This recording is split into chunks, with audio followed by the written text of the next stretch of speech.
আসসালামু আলাইকুম সম্মানিত দর্শক। আপনি ভাবছেন সাধারণ খেলাধুলা, কিন্তু এক শিশুর জীবাণু কিন্তু পুরো ক্লাসটাকেই সম্পূর্ণ ভাইরাল সংক্রমণের হাতে তুলে দিচ্ছে। প্রিয় দর্শক, আপনার বাচ্চা যদি হ্যান্ড ওয়াশিং এর অভ্যাস না করান, সেক্ষেত্রে কিন্তু দেখা যায় যে বেশ জীবাণু কিন্তু তার হাতের ভিতরে থেকে যেতে পারে।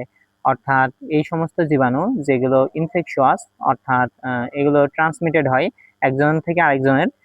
অর্থাৎ দেখা যায় যে এই ভাইরাস জনিত যেসব জীবাণুগুলো আছে, এগুলো সংক্রমণ যখন হয় তখন এক বাচ্চা থেকে অন্য বাচ্চাও অসুস্থ হতে পারে।